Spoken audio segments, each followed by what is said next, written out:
பழத்தோட்ட ஊழியங்கள், கர்த்தர் அருளின ஊழியங்கள். திராட்சை பழத்தோட்ட ஊழியங்கள், கர்த்தர் அருளின ஊழியங்கள். அவரில் நிலைத்திருந்து கனி கொடுப்போம், கர்த்தர் வாய்க்க செய்வார். அவரில் நிலைத்திருந்து கனி கொடுப்போம், கர்த்தர் வாய்க்க செய்வார். துதி உமக்கே, துதி உமக்கே, துதி உமக்கே என்றுமே என்றும். துதி உமக்கே, துதி உமக்கே, துதி உமக்கே என்றுமே என்றும்.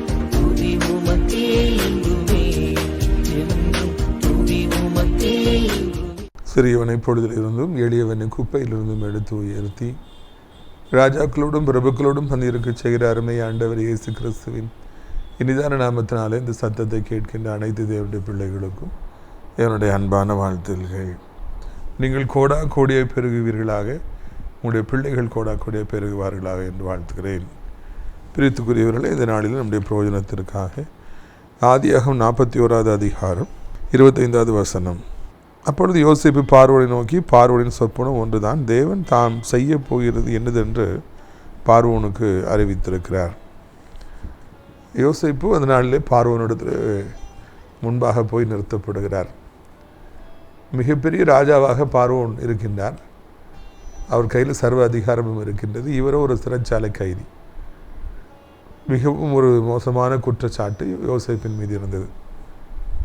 அப்படிப்பட்ட இந்த கைதியை ராஜா நிறுத்தி பானபாத்திரக்காரனை அறிமுகம் செய்தபடியினாலே தன் சொப்பனத்தை எல்லாம் சொல்லி, உன்னை கொடுத்து நான் கேள்விப்பட்டேன், நீ என்ன சொப்பனம் என்றாலும் சரியாக அர்த்தத்தை சொல்லுவாய் என்றெல்லாம் புகழ்ந்து இறுதியாக தன்னுடைய சொப்பனத்தை அவர் அங்கே சொல்லுகிறார்.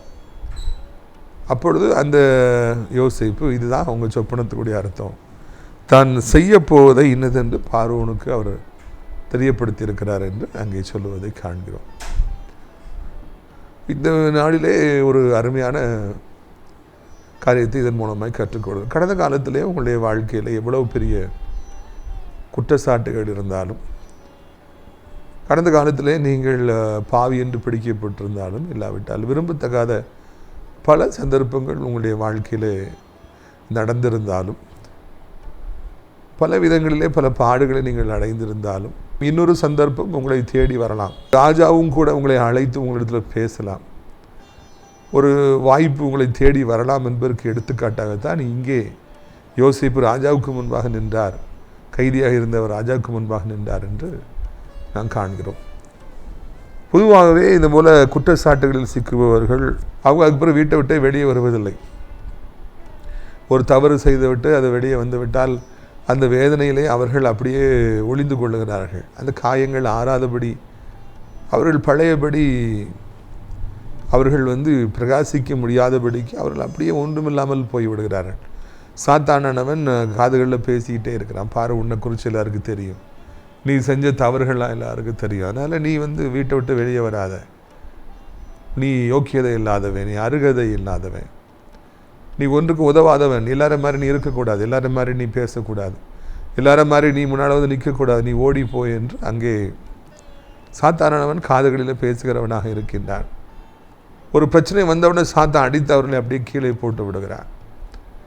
ஒரு அவமானம் வந்தவுடனே அவங்களை அடித்து அப்படியே போட்டு விடுகிறான். அவங்க மறுபடியும் எந்திக்கக்கூடாது, மறுபடி அவர்கள் நின்றுவிடக்கூடாது என்று சாத்தானவன் அதிகமாக போராடுகிறவனாக இருக்கிறான். எவ்வளவோ வாலிபர்கள் தங்கள் வாலிப காலத்து பாவங்களிலே ஈடுபடுகிற பொழுது தப்பி சென்று விடுகிறார், வெளியே தெரியாமலே போயிடுது. ஆனால் ஒரு சிலர் அந்த பாவங்களில் பீடிக்கப்பட்டு வெளியே வரும்பொழுது உலகமே சிரிக்கிறது, இது அவர்களெல்லாம் யோக்கியர்கள் போல, அவர்களும் அதை தவறு தான் செய்தார்கள், வெளியே வரவில்லை, கண்டுபிடிக்கப்படவில்லை, இவர்கள் செய்தது கண்டுபிடிக்கப்பட்டு விட்டது. அதனால் அதை பார்த்து சிரிக்கிறவர்கள், அதை பார்த்து கை கொட்டுகிறவர்கள் எத்தனை பேர்கள் இருப்பதை நாம் காண்கிறோம். அத்தாப்புல அவங்களெல்லாம் பற்றி கேவலமாக பேசிக்கிட்டே இருக்கிறாங்க. அவங்க வீட்டில் என்ன நடந்துச்சு, இவங்க வீட்டில் என்ன நடந்துச்சு.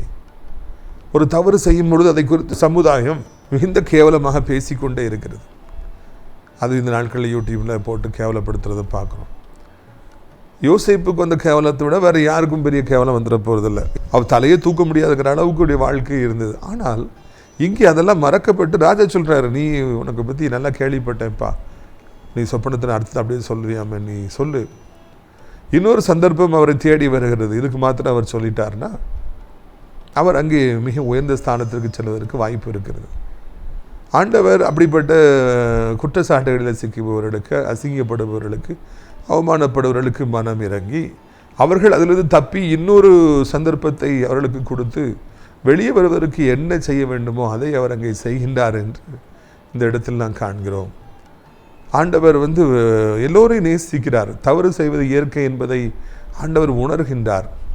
சரி, அவங்க மனம் திரும்பிட்டாங்க, அது போதும். இனி அவர்களுக்கு நான் இன்னொரு சந்தர்ப்பத்தை கொடுப்பேன், புதிய வாழ்வை கொடுப்பேன், புதிய உயர்வை கொடுப்பேன் என்று ஆண்டவர் அங்கே மிகுந்த கிருபையோடு கூட இறங்குகின்றவராக அவர் இருக்கின்றார்.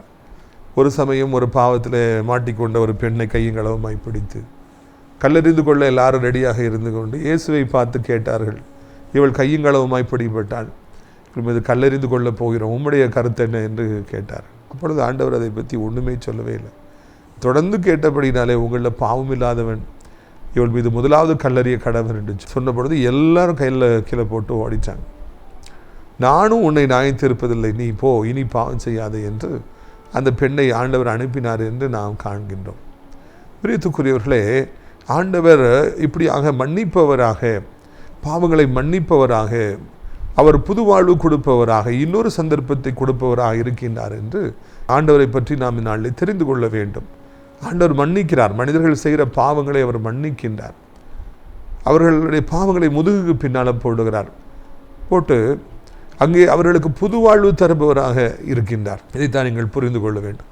மனிதர்கள் பாவங்களை மறக்கவே மாட்டார்கள், மன்னிக்கவே மாட்டார்கள். சொல்லி காண்பித்து கொண்டே இருப்பார்கள். 30 வருடத்துக்கு முன்பு நீ அப்படி செய்தாய், 40 வருடத்துக்கு முன்பு நீ அப்படி செய்தாய் என்று சொல்லிக்கொண்டே இருப்பார். ஆண்டவரோ பாவங்களை மன்னிக்கிறார். ஆண்டவரோ புது வாழ்வு கொடுக்கின்றார். ஆண்டவரோ நம்முடைய வாழ்க்கையில நம்மை எப்படியாவது மறுபடி உயர்த்தி விட வேண்டும் என்று துடிக்கின்றார். எனவே தான் சிறைச்சாலையை உடைத்து ஆண்டவர் யோசேப்புவை ராஜாவுக்கு முன்பதாக கொண்டு போய் நிறுத்தினார் என்று நாம் பார்க்கிறோம். அங்கே ராஜா யோசேப்பிடத்தில் தன் சொப்பனத்தை சொல்லுகிறார். யோசேப்பு எப்படியாவது இந்த சொப்பனத்துடைய அர்த்தத்தை சொல்லிவிட மாட்டாரா என்று அவர் அங்கே பதறுகின்றார். அவருக்கு ஒரு அவசரம், எப்படியாவது இந்த சொப்பனம் எனக்கு அர்த்தம் தெரியணுமேங்கிற ஒரு அவசரம், ஒரு பதட்டம். எப்படியாவது சொல்லுப்பா, சொல்லியிருப்பா, வேறு யாராலும் சொல்ல முடியல, நீ எப்படியாவது இந்த சொப்பனத்துடைய அர்த்தத்தை சொல்லிவிடும். தன்னுடைய பதட்டத்தை இந்த யோசேப்பு தணிக்க வேண்டும். தன்னுடைய அவசரத்தில் யோசேப்பு உதவி செய்ய வேண்டுதான் அவர் நினைக்கிறார். தவிர்த்து யோசேப்பு என்ன குற்றம் செஞ்சார், யோசேப்பு யார் கையை பிடிச்சி இழுத்தார், அதெல்லாம் சிந்திக்கிற நிலைமையில் அங்கே அவர் இல்லை. கர்த்தர் தான் அப்படிப்பட்ட ஒரு அவசரத்தை ராஜாவுக்கு உருவாக்கி இருக்கின்றார். அங்கே யோசேப்புடைய பின்புலத்தை ஆராய்ச்சி செய்வதற்கான ஒரு மூடில் அவர் இல்லை. எதுக்காக அவர் சிறைச்சாலையில் இருக்காருன்னு அவர் கேட்கல. அவர் தன்னுடைய அவசரத்தை சொல்லுகிறார், எப்படியாவது எனக்கு இந்த பிரச்சனைகளை உதவி செய்து விடு, எப்படியாவது என்னை காப்பாற்றி விடு, யாருக்கும் இந்த சொப்பனத்தின் அர்த்தத்தை சொல்ல தெரியவில்லை, நீ எப்படியாவது எனக்காக இதை செய்து முடிக்க வேண்டும். ரொம்பவும் ஆச்சரியமாக இருக்கிறது. ராஜா துடிக்கின்றார், எனக்கு யாருமே உதவி செய்ய முடியும். ஒரு கைதி இடத்துல கெஞ்சுகிறார். அவருக்கு அவ்வளோ அவசரம். எப்படியாவது மூழ்கிறவர்கள் வைக்கோலை பிடித்தாவது மேலே ஏறி வந்து விடலாமா என்று நினைக்கிறது போல ராஜா யோசேப்பை பிடித்து மேலே வந்து விடலாமா என்று நினைக்கின்றார். அப்படி என்றால் சில நேரங்களிலே ராஜாக்களுக்கும் பதட்டம் இருக்கும். ராஜாக்களும் பெரியவர்களும் கூட அவர்களுக்கு அவசர தேவை இருக்கும். அவங்க உங்களுடைய வாழ்க்கையில் கடந்த காலத்தில் என்ன நடந்தது, எங்கே போனீங்க வந்தீங்க, அதெல்லாம் அவங்க சிந்திக்க மாட்டாங்க. இப்பொழுது நீ எனக்கு உதவி செய்ய வேண்டும், யாராலும் உதவி செய்ய முடியல. பழவைகளை தூக்கி தூர போடுங்க. 5 வருஷத்துக்கு முன்னால் நடந்தது தூர போடுங்க. அவங்க இப்படி சொன்னாங்க, நான் அப்படி பண்ணேன், தூர போடுங்க. இன்றைக்கு நீங்கள் ஒரு உதவி செய்யக்கூடிய நிலைமையில் இருக்கிறீர்களா? இன்றைக்கு நீங்கள் ஆண்டவரோடு கூட இருக்கிறீர்களா? இன்றைக்கு உங்களுக்கும் ஆண்டவருக்கும் இடையிலே ஒரு நல்ல ஒரு உறவு இருக்கிறதா? தினந்தோறும் ஜெபிக்கின்றவர்களாக நீங்கள் இருக்கிறீர்களா? தினந்தோறும் நீங்கள் ஆண்டவரிடத்தில் மன்றாடுகிறவர்களாக இருக்கிறீர்களா? உங்களுக்கும் ஆண்டவருக்கும் இடையிலே நல்லதொரு உறவு இருக்கிறதா? நீங்கள் ஆண்டவரோடு கூட இருக்கிறீர்களா? அதுதான் முக்கியமான ஒரு கேள்வி. எப்பொழுது வேண்டுமென்றாலும் மனவாட்டி வரலாம், எப்பொழுது வேண்டுமென்றாலும் பிரேக் த்ரூ வரலாம், எப்பொழுது வேண்டுமென்றாலும் வாழ்க்கையிலே உயர்வுகள் வரலாம். நாம் அதற்கு ஆயத்தமாக இருக்க வேண்டும் என்பதுதான் நாளிலே இந்த சந்தர்ப்பத்தின் மூலமாக நான் கற்றுக்கொள்கிற காரியம். நாம் பல பாடுகள் பிரச்சனைகள் வந்தாலும் ஜெபிப்பதில் தொடர்ந்து நம்ம நிலைத்திருக்கணும். தினந்தோறும் நம்ம ஜெபிக்கணும், தினந்தோறும் நம்ம பைபிள் வாசிக்கணும், தினந்தோறும் ஆண்டுடைய முகத்தை நோக்கி பார்க்கணும். இன்றைக்கி அதிகாலையில் 4:30 மணிக்கு ஆண்டவர் பக்கத்தில் சர்ச்சில் பாட்டு போடுறாங்க. இதில் எந்த காலம் உங்களுக்கு தெரியும். அதனால் எல்லா சர்ச்சிலுமே காலையில் கல்வாரி பாடல் போடுவாங்க. 5 மணிக்கு தான் ஆரம்பிக்கும். ஆனால் இன்றைக்கி 4:30க்கே பாட்டு போட்டாங்க. ஆண்டவர் 4:30க்கே எழும்பி நீ ஜோமனுன்னு சொல்லி ஒரு ஊந்துதலை கொடுத்தார். நேற்றுக்கெல்லாம் ஊழியத்தை நகர்வெல்லாம் முடிச்சுட்டு வர்றதுக்கு ரொம்ப லேட் ஆயிடுச்சு. அதுக்கப்புறம் தூங்குறதுக்கு ரொம்ப லேட் ஆயிடுச்சு.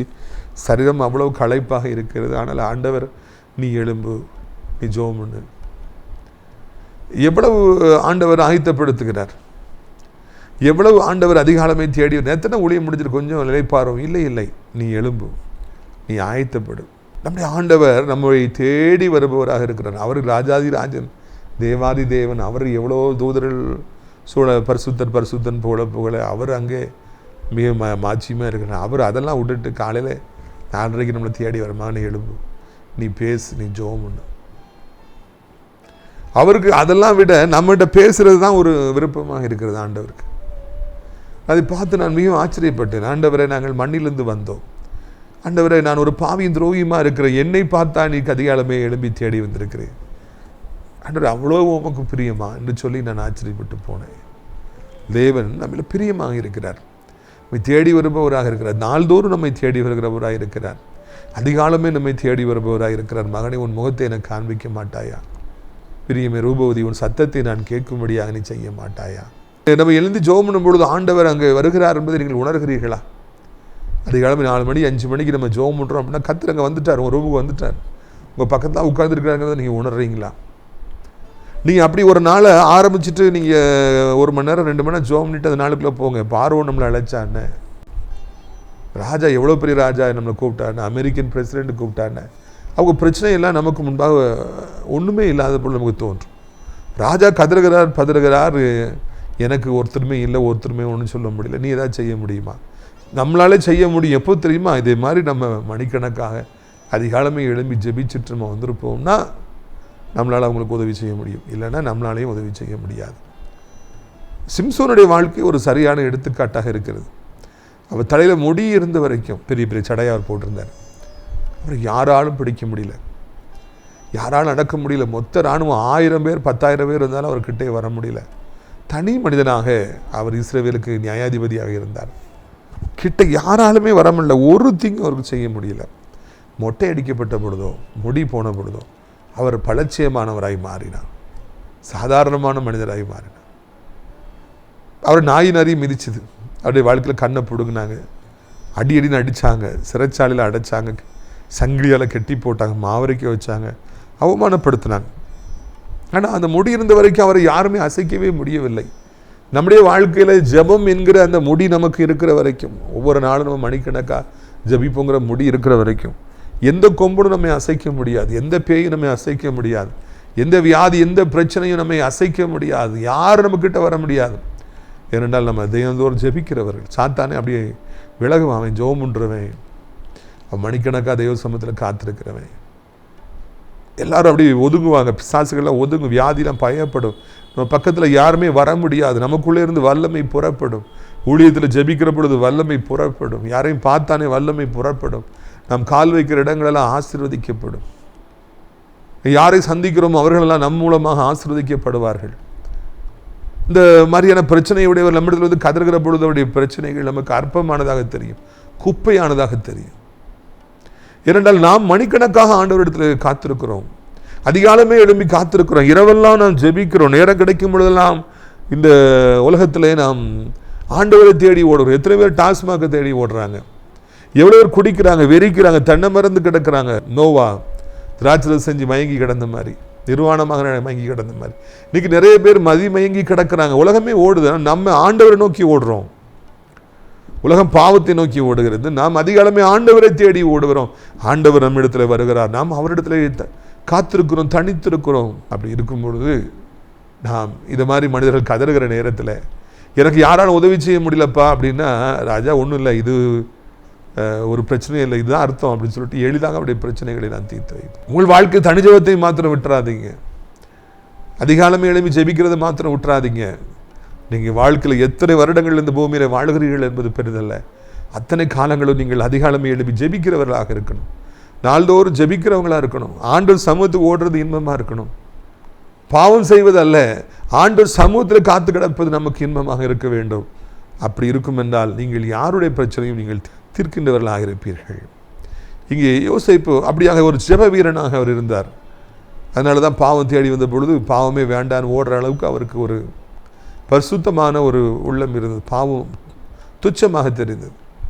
அது பிறகு சிறைச்சாலையில் அவர் ஜெபிக்கிறவராக இருந்தபடினால தான் கள்ளர்களும் கொலையினர்களும் பல பாவிகளும் சண்டாளர் இருக்கிற இடத்துல அவர் தலைவராக இருந்து எல்லா பிரச்சனையும் தீர்த்து வைத்தார், பொறுப்பாளராக இருந்தார். இப்போ ஒரு ஜெபிக்கிறவராக இருக்கிறதுனால தான் அவர் அங்கே ராஜாவுடைய பிரச்சனையை தீர்க்கிறதுக்காக வந்து நிற்கிறார். பார்த்தீங்களா, யோசேப்பு எங்கே இருந்தாலும் ஜெபிக்கிறவர். அன்னைக்கு சொப்பனத்தை பதில் சொல்கிறக்கு ராஜா கேட்குற அன்னைக்கு அவர் அதிகாலமே ஜெபிச்சிருப்பார். அதனால தான் அங்கே அவர் கம்பீரமாக நிற்கிறார். அதனால தான் அந்த சொப்பனம் அவருக்கு ஒரு மேட்டராகவே தெரியல. இல்லைன்னா அன்றைக்கி அவர் ஆயத்தமாக இல்லை என்றால் கொஞ்ச நேரம் கூட படுத்து தூங்கியிருப்பாருன்னா, பேதுரு தூங்கின மாதிரி அவரும் தூங்கியிருப்பாருன்னா எல்லாமே வேஸ்ட்டாக போயிருக்கு. நிறைய மாணவர்கள் பாடம் நடத்த ஆரம்பிச்சோன்னு அப்படி தூங்கி விடுவாங்க. அப்படி என்ன நடக்குன்னே அவங்களுக்கு தெரியாது. கல்வியில் தூங்கியவன் கல்வி இழந்தான். ஒரு சிலர் அவங்க வேலைக்கு போகிறாங்க, பாவம் நைட் டியூட்டி பார்க்குறாங்க, அது நியாயம், டயர்டாக இருக்கிறாங்க, தூங்குறாங்க. ஒரு சிலர் பாவங்களில் ஈடுபட்டு ஆசிரியர்கள் பாடம் நடத்தும் பொழுது அவங்க அப்படி தூங்குறாங்க. அவங்கள பற்றி பிசாசுக்கு பிரச்சனையே கிடையாது. அவன் கதையை அவனே முடிச்சுக்கிட்டான். அதனால் எனக்கு ஒன்றும் பிரச்சனை, எனக்கு வேலையே இல்லை. அவன் வேலைக்கும் போக மாட்டான், அவன் டிகிரியும் முடிக்க மாட்டான், அவன் நல்லாவும் இருக்க மாட்டான்னு சொல்லிட்டு சாத்தானுக்கு சொல்கிறான், எனக்கு வேலையே இல்லை, எனக்கு அவன் வாழ்க்கையில் ஒரு வேலையும் இல்லை. நல்லவர்களை கெடுப்பது தானே சாத்தானுக்கு வேலை. யாரும் மேலே வந்துடக்கூடாது, யாரும் நல்லா இருக்கக்கூடாது, அதெல்லாம் சாத்தானுடைய தந்திரமாக இருக்கிறது, விருப்பமாக இருக்கிறது. ஆனால் அன்றைக்கு யோசேப்பு எப்படி படுத்து தூங்கியிருப்பார் என்றால் இந்த சொப்பனத்திற்கு அர்த்தம் சொல்லியிருக்கவே முடியாது. ஆனால் அன்றைக்கு அவர் ஜெபித்து விட்டு வந்திருந்தார். அன்றைக்கு தான் அழைப்பு வந்திருக்கு. அப்போ அவர் ராஜாவை பார்த்து சொல்கிறார், ராஜா உமக்கு இனி நடக்கப் போகிற காரியத்தை ஆண்டவர் தெரியப்படுத்தியிருக்கிறார். அதுதான் உடைய சொப்பனத்துடைய அர்த்தம். இனி என்ன நடக்கப் போகிறது?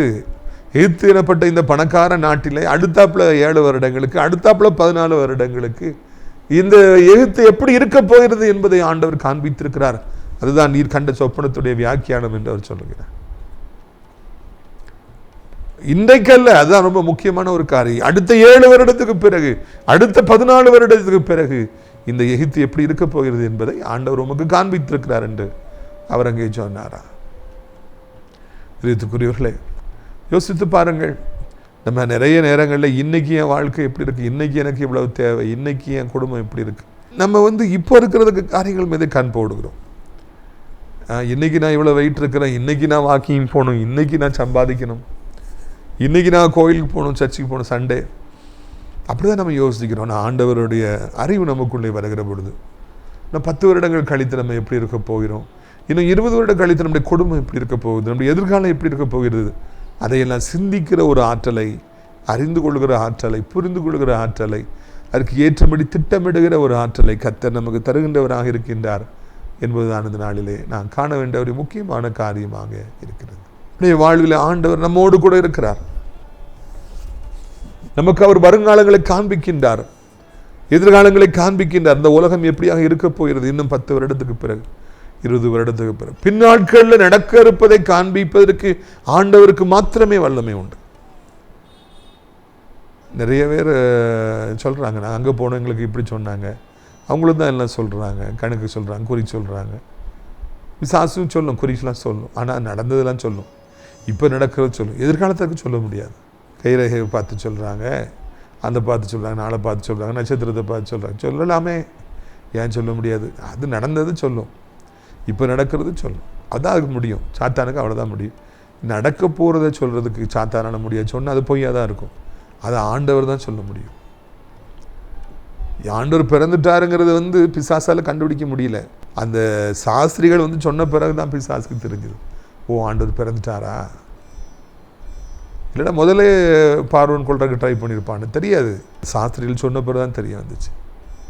அதை போலவே பிரியத்துக்குரியவர்களே, அடுத்து என்ன நடக்கிறது என்பதை ஆண்டவர் ஒருவரே அறிவார். உங்களுடைய வாழ்க்கையில் 7 வருடங்களுக்கு பிறகு, 20 வருடங்களுக்கு பிறகு என்ன நடக்கப் போகிறது என்பதை ஆண்டவர் இப்பொழுதே அறிவார். அதை நீங்கள் முதலாவது புரிந்து கொள்ளுங்கள்.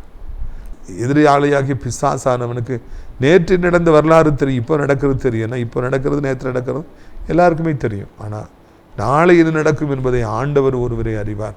அவர் சர்வ வல்லமையுடைய தேவனாக இருக்கிறார். கர்த்தர் எல்லாவற்றையும் அறிந்திருக்கிறார். உங்களுடைய வாழ்க்கையில எப்படி உங்களை நடத்தணும், எங்கே வைக்கணும், எங்கே படிக்க வைக்கணும், எங்கே உங்களுக்கு வேலையை கொடுக்கணும், எங்கே உங்களை ஊழியம் செய்ய வைக்கணும், எங்கே உங்களுடைய வாழ்க்கையில் மேலே உங்களை கொண்டு வரணும், எப்படி பிஸ்னஸை கொடுக்கணும், எப்படி யார் கூட உங்களை சந்திக்க வைக்கணும். ஆண்டவர் எல்லாவற்றையும் அறிந்திருக்கிறார். நிறைய பேர் இதை அறியாதவர்களாக வாழ்கிறாங்க. இன்னைக்கு வாழ்க்கை எப்படி இருக்குங்கிறத மனிதர்கள் பார்க்குறாங்களே தவிர்த்து நாளைக்கு என்ன நடக்குங்கிறத சிந்திக்க முடியாது. ஆண்டவர் தான் அதை அறிந்திருக்கிறார். பிரியத்துக்குரியவர்களே, ஆண்டவர் ஏற்கனவே திட்டம் பண்ணி விட்டார். உங்களுடைய வாழ்க்கையில் அடுத்து 10 வருடங்களுக்கு பிறகு உங்களுக்கு அதை கொடுக்கணும், இதை கொடுக்கணும், அப்படி கொடுக்கணும், உங்களை அப்படி ஆசீர்வதிக்கணும், இப்படி ஆசீர்வதிக்கணும். ஆண்டவர் எல்லாம் திட்டம் வச்சுட்டார். நீங்கள் செய்ய வேண்டிய காரியம் ஒன்றே ஒன்று தான். ஆண்டவருக்கு உங்களை ஒப்பு கொடுங்க. ஆண்டவர் எங்களை பற்றி கொள்ளுங்க. அப்பொழுது ஆண்டவர் உங்கள் வாழ்க்கைக்கு தேவையான எல்லா நன்மைகளையும் உங்களுக்கு தருவார். இந்த நாளில் இன்னும் நடக்கப் போகிறது என்பதை பார்வோனுக்கு ஆண்டவர் தெரியப்படுத்தி இருக்கிறார். ஆண்டவரை அறியாத ஒரு மனிதனுக்கு, புறஜாதியான ஒரு மனிதனுக்கு, காணியாட்சிக்கு புறம்பாக இருந்த ஒரு ராஜாவுக்கு ஆண்டவர் இனி இப்படிதான் நடக்கும் என்பதை ஆண்டவர் முன்பாகவே சொல்லுவார் என்றால் உங்களுக்கும் அவர் அப்படியே சொல்லுவார். உங்களையும் அவர் நடத்துவார், ஆசீர்வதிப்பார். உங்களுடைய ஆசீர்வாதத்திற்காக நான் ஜெபிக்கும்படியாக விரும்புகிறேன். நாம் ஜெபிக்கலாமா? அப்பா பிதாவே, இந்த நாளுக்காக நன்றி செலுத்துகிறோம், ஸ்தோத்திரம் செலுத்துகிறோம். ஆண்டவரை, எங்கள் வாழ்க்கையில் என்ன நடக்கப் போகிறது என்பது எங்களுக்கு தெரியாது. ஐயோ, என் வாழ்க்கை எங்கே போகுதுன்னு எனக்கு தெரியலையே, என் பிள்ளைகளுடைய வாழ்க்கை எங்கே போகுதுன்னு எனக்கு தெரியலையேன்னு சொல்லி நிறைய பேர் கலங்கி தவிக்கிறாங்கப்பா.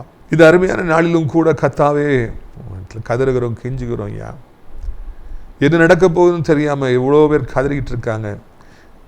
ஈரான் இஸ்ரேல் வார் என்ன நடக்க போகுதுன்னு தெரியாமல் எவ்வளோ பேர் கலங்கிட்டு இருக்கிறாங்க. கத்தாவே, உங்களுடைய பிள்ளைகளுக்கு நீர் உதவி செய்யும். எதிர்காலத்தை குறித்து தெரியாதபடிக்கு வேலைக்கு கிடைக்குமா கிடைக்காதா என்று தெரியாத தவித்து கொண்டிருப்பவர்களுக்காக நாங்கள் ஜெபிக்கிறோம். ஆண்டவரை, ஒவ்வொருவருக்காக கண்ணீர் வடிக்கிறோம். தகப்பனே, ஐயோ, கடந்த காலத்தில் என் வாழ்க்கையில் இப்படி ஒரு அசிங்கம் வந்துருச்சு, அவமானம் வந்துருச்சு, நான் மாட்டிக்கிட்டேன், எல்லாருக்கும் தெரிய வந்துருச்சு, நான் எப்படி சமுதாயத்தில் போய் நிற்பேன், யார் முகத்தில் எப்படி நான் முழிப்பேன், ஐயோ எல்லாரும் அதையே சொல்கிறாங்களே என்று அந்த அழுக்கை கழுவ முடியாதபடிக்கு தவிக்கிறவர்களுக்காகவும் ஜெபிக்கிறோம். ஆண்டவரே, நீர் இந்த நாளில் கற்றுக் கொடுத்த பாடம், மணவாளன் எப்பறான்னு வரலாம், நீ தினந்தோறும் ஆயத்தமாக இரு, 7 நாட்களும் ஆயத்தமாக இரு, மாதம் முழுவதும் ஆயத்தமாக இரு, வருடம் முழுவதும் ஆயத்தமாக இரு என்று எங்களிடத்தில் பேசியிருக்கிறீங்க. அதற்காக உமக்கு நன்றி அப்பா.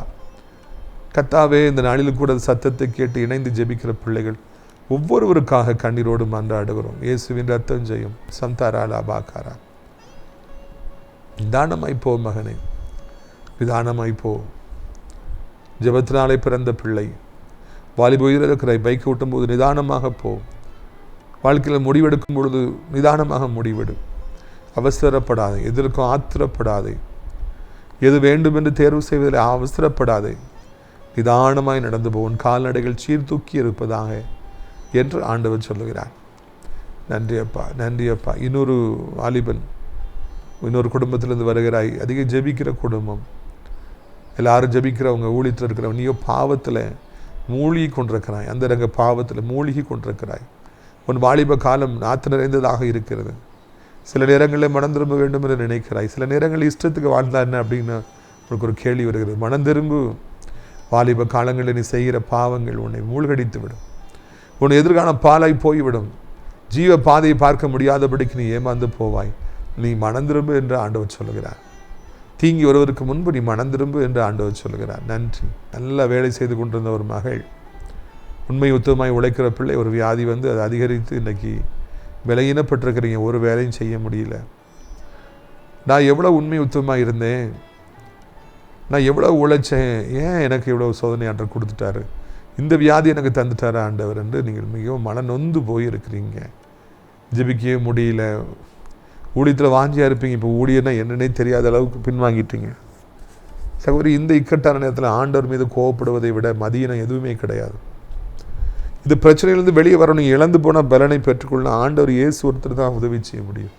அப்படி இருக்கத்தக்கதாங்க நீங்கள் ஏன் ஆண்டவர்கிட்ட கோவப்படுறீங்க?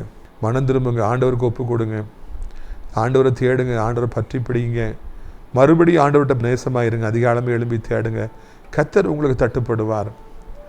நன்றி அப்பா.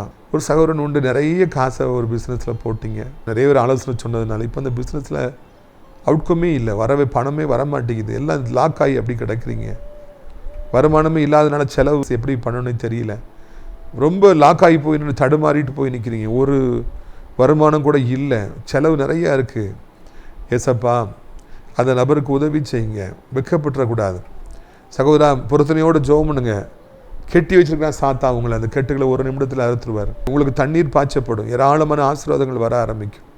இது சகோதரன் வேலையில் உண்மை உத்தமமாக இருக்கிறீங்க, உங்கள் குடும்பத்தில் யாரோ வியாதிப்பட்டிருக்கிறதுனால அவங்களுக்கு நிலைமை உங்களை வேதனைப்பட வைக்குது. வேலையில் கவனம் செலுத்த முடியல, ஜெபிக்க முடியல, ஊழியம் செய்ய முடியல. குடும்பத்தில் யாரோ ஒருத்தர் வியாதிப்பட்டிருக்கிறதுனால எல்லாரும் அதிலே கண்ணீர் வெடிச்சிட்டு இருக்கிறீங்க. இன்றைக்கு இயேசு உங்களுக்கு மனம் இறங்குகிறார். யார் வியாதியோடு இருக்கிறார்களோ அப்படி வியாதிகளை நீக்குகிறார், உங்களுக்கு புது வாழ்வு தருகிறார். நன்றி ராஜா, நன்றி தகப்பன். இன்னொரு சகோதரி உண்டு, எல்லா ஊழியம் செஞ்சீங்க, ஒரு ஊழியத்தில் இருந்தீங்க, அது நிமித்தமாய் பெருமை கொண்டீங்க, முக்கியமான பொறுப்புகள் கொடுக்கப்பட்டிருந்தது. அதனால் அங்கே தேவையில்லாத சில பிரச்சனைகளை நீங்களே உண்டாக்குனீங்க. சில காரியங்கள் நீங்கள் சகிச்சு இருந்திருக்கலாம், எப்படிலாம் இருக்கணும் அப்படிலாம் இருக்கணும்னு சொல்லி சண்டை போட்டு வெளியே வந்தீங்க, எல்லாத்தையும் இழந்து போயிட்டீங்க. தனிமரமாக இன்றைக்கு நிற்கிறீங்க, கூட இருந்தவங்களாம் விலகி போயிட்டாங்க. சாத்தான் சிரிக்கிறான், மேற்கொள்ளுவேங்கிறான். மனம் திரும்புங்க, செய்த தவறுகளை ஒப்பு கொடுங்க, ஆண்டவர்கிட்ட ஒப்புரவாங்க. எங்கேருந்து வந்தீங்களோ அங்கேயே திரும்பி போங்க, இல்லைன்னா நீங்கள் விளைப்பது கடினம். மிகவும் பிரயோஜனமற்ற பாத்திரமாக போயிட்டு உப்பு சாரமற்று போயிட்டு மிதிப்படுவதற்கு முன்னாடி ஆண்டவர்கிட்ட வாங்கன்னு சொல்லி கர்த்தர் அழைக்கிறார். நன்றி அப்பா, நன்றி அப்பா. இதான காலம் தனிமையாக இருக்கிற தாயே, ரொம்ப கஷ்டப்படுங்க, இயேசுவை நோக்கி கூப்பிடுங்க. இந்த பாதை கடந்து செல்ல அவர் உங்களுக்கு உதவி செய்வார். என்ன செய்ய வேண்டும், எங்கு போக வேண்டும் என்பதை ஆண்டவர் உங்களுக்கு தெரியப்படுத்துவார். மேலே இருந்து கீழே வந்து சகோதரா, மறுபடியும் நீங்கள் மேலே ஏறுவதற்கு, மறுபடியும் நீங்கள் பிஸியாக இருப்பதற்கு, மறுபடியும் கோடிகள் கையில் வருவதற்கு ஆண்டவர் இந்த நாளிலிருந்து உங்களுக்கு உதவி செய்வார். நன்றி அப்பா, நன்றி அப்பா, நன்றி ராஜா. நல்லா ஊழியம் பண்ணிட்டு இருந்தீங்க சகோதரா, இப்போ ஊழியமே செய்கிறதில்லை. பல பிரச்சனைகள் வாழ்க்கையில், உங்களுக்கு குடும்பத்தில் பல பிரச்சனைகள், பிள்ளைகளால் பல நெருக்கங்கள், ஊழியத்தையும் மறந்துட்டீங்க. ஆண்டவர் சொல்கிறார், வா ஊழியத்துக்கு வா, உன்னை எதற்காக நான் தெரிஞ்சிட்டேன், எதுக்காக உனக்கு அபிஷேகம் தந்தேன், எதுக்காக உனக்கு நான் யாருக்கும் இல்லாத கிருபைகளை தந்தேன், அதை ஏன் வீணடிக்கிற, புதைச்சி வைக்கிற, காலங்கள் கடந்து போருக்கு முன்பு மறுபடியும் ஊழியத்துக்கு வா என்று ஆண்டு அழைக்கிறார். ஒவ்வொருவரையும் ஆசீர்வதிங்க. ஈரான் இஸ்ரேல் வாரில் அமைதி உண்டாகட்டும். எங்கள் பிள்ளைகள் கல்ஃப் கண்ட்ரீஸில் இருக்காங்க, ஓமான், துபாய், அபுதாபி, சார்ஜா. குண்டு விழுந்து விடாதபடி, இப்படி பிள்ளைகளுக்கு ஆபத்து வந்து விடாதபடி பாதுகாத்துக் கொள்ளுங்கள். தகப்பனே, இந்திய தாய் திருநாட்டை ஆசீர்வதிங்க, அனைத்து மக்களையும் ஆசீர்வதிங்க. தகப்பனே, ஆசிரியர் திராட்சைப்பழ தோட்ட ஊழியர்கள் நேசிக்கிற, நாள்தோறும் நம் நிகழ்ச்சிகளை பார்க்க அறியப்படுத்துகிற ஒவ்வொரு நாள் உள்ளத்தை ஆசீர்வதிங்க. அடைக்கலான்குரிய முதியோரத்தில் நிறைய இடங்கள் உண்டு, அநேக முதியவர்களை அழைத்து கொண்டு வாருங்க. நிகழ்ச்சியை பார்த்த பிள்ளைகளை இன்று மேற்கொண்டு ஆசீர்வதிங்க. இயேசுவின் மூலம் ஜெபிக்கிறோம் பிதாவே. என் ஆத்துமாவை கர்த்தரை சோத்திரி, என் முழு உள்ளமையோடைய பரிசுத்த நாமத்தை சோத்திரி. என் ஆத்துமாவை கர்த்தரை சோத்திரி, அவர் செய்த சகல உபகாரங்களையும் ஒருபொழுதும் மறவாதே. ஆமென். நம்முடைய கர்த்தராகிய இயேசு கிறிஸ்துவுடைய கிருபையும் பிதாவாகிய தேவனுடைய அன்பும் பரிசுத்தாடி அந்யோன்யைக்கப்படாத பிரசன்னம் உங்கள் அனைவரோட நெஞ்சுக்கு சதா காலங்கள் நிலைத்திருப்பதாக. அல்லேலூயா, அல்லேலூயா. God bless.